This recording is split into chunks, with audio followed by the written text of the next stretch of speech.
Hi guys, அஸ்ஸலாமு அலைக்கும். Good morning, good afternoon. எப்படி සෝම ඉගෙනීලා? මම කියන්නේ එකක් මේ විස්තරයක් කියන්න ආවේ මේ අපේ කම්පැනි එක ඩුබායි වලට වේකන්සි එකක් ඇවිල්ලා තියෙනවා.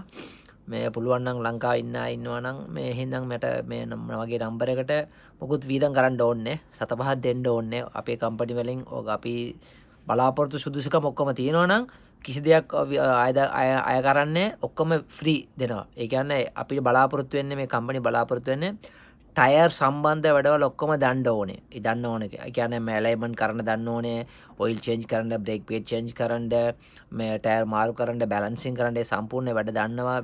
වැඩ කරපු සර්ටිෆිකේට් එකම තියෙනවා නම් අඩුම ගාණ 2500 3000ක් පඩිය ගන්න පුළුවන්. මේ ඔයගලන් ඩිග්‍රීත් තියෙනවනේ ඒකටත් වඩා වඩිය ගන්න පුළුවන්. ඒගොල්ලොම විසා ගෙවනවා, විසා දෙනවා, ටිකට් දෙනවා, ඔක්කොම ෆ්‍රී. අකමඩේෂන් ෆ්‍රී දෙනවා ඔක්කොම. හරිද? ඔයාලට කැමති නම් සතපාක් වීදම් කරන්න ඕනේ. ඕගලන්ගේ මේ සර්ටිෆිකේට් සුදුසුකම් මට යවන්න. මම කතා කරලා බලලා ඔයාලට කම්පැනි වලින්ම කෝල් කරනවා. මම කෝල් කරන්න අවශ්‍ය නැහැ. ඔයගොල්ලෝ පුළුවන් මගේ WhatsApp නම්බර් එකට මම දාන්නම්. ඔකට මේ දෙන්න ඔයගොල්ලෝ මෙසේජ් කරන්න මට කියලා මම ඔයගලන්ට මගේ WhatsApp නම්බර් එක දෙන්නම්. ඒකට ඔයගොල්ලෝගේ CV එක යවන්න. මම CV එක මගේ කම්පැනියට දෙන්නම්. කම්පැනි ඔයාලට කෝල් කරලා ඔක්කොම වැඩේ ඉවර කරලා දෙයි ඔයාලට. හරිද? ඕකේ බයි. මොනවා හරි තව ජොබ් එකක් තියෙනවා මම ඔයගලන්ට මේ කියන්න. හරිද?